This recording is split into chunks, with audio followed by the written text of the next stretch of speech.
Ella May Fronda Ninfa, o mas kilala sa tawag na Ella Ninfa, na naging champion sa The Voice Kids under kay team Camp Kawayan, Bamboo. May pinagdadaanan ngayon. So guys, no, kung hindi nyo napapansin before, okay naman si Ella Ninfa yung kanyang katawan, at ngayon ay nag-i-struggle siya sa hormonal imbalance daw po. Okay, hormonal imbalance, pero mas deeper pa po daw yung meaning nun. Okay, meron, hindi pa niya pwedeng i-disclose sa public, okay, sa mga fans or sa kahit kanino. Eh, malamang family niya lang din niya nakakaalam nun. At ito ay sinabi niya sa Magandang Buhay na episode.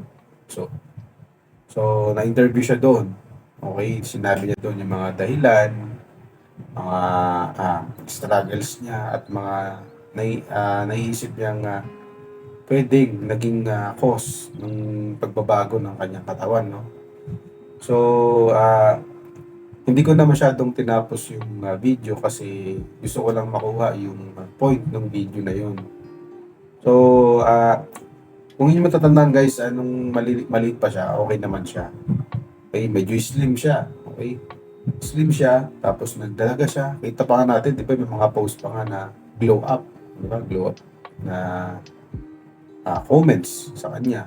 Ngayon guys ay somehow yung ibang netizens ay nagbibigay ng mga ah, bad comments, like nasa na yung dating Ella Ninfa, ganyan-ganyan, at saka anyari, diba? Guys, dun sa sinabi niya sa Magandang Buhay ay sinabi niya dun hormonal imbalance na madalas naman talagang na-experience ng mga kababaihan, no? So normal po yan, lalo kapag nagdadalaga at papunta sa puberty stage, at saka sa yung mga nagkakaroon, yung mga nagbubuntis at nanganak, yan. May mga hormonal imbalance po talaga nangyayari dyan. Yung iba pa nga dyan, much worse, di ba? Nangyayari, iba na hospital, di ba? Yung iba nalalagasan ng buhok, nangangayayat, yung iba, yan, nagkakaroon ng weight gain. Siguro, somehow ito yung nangyayari kay Ella Ninfa, at ating intindihin na lang guys, kasi hindi lang naman siya yung nakakaramdam niyan eh. Hindi naman to isolated case, di ba?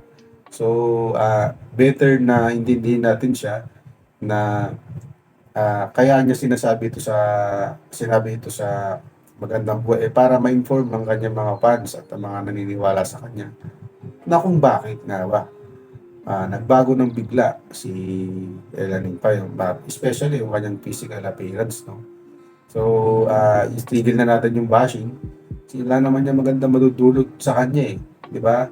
Kumbaga, dadagdagan lang yan yung depression ng tao kung nade-depress man siya, di ba? Dadagdagan natin yung burden na iniinda niya. Okay, kasi dun sa video eh, umiiyak siya eh. At siya ay nagiging emotional. So, wag na natin dagdagan guys. Kung ano man napapagdaanan ni Elan Impa at ng iba nating kababayan, ibang tao na dumadating sa ganitong point ng buhay, eh, hayaan na lang natin guys. Malay mo,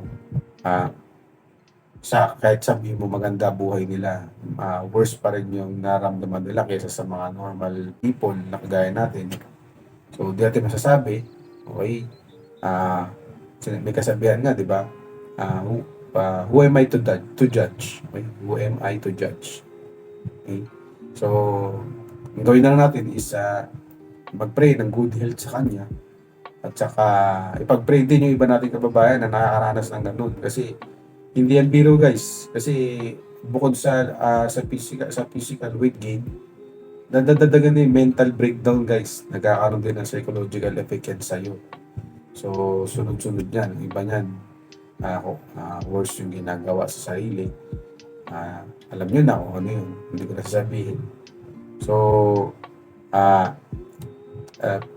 keep it clean guys. Huwag tayo mag-comment ng mga pangit. Okay? Hindi magaganda yan guys. O, hindi yan magandang dulot sa iyo mismo. At ikaw nagko-comment, hindi yan magandang dulot sa iyo.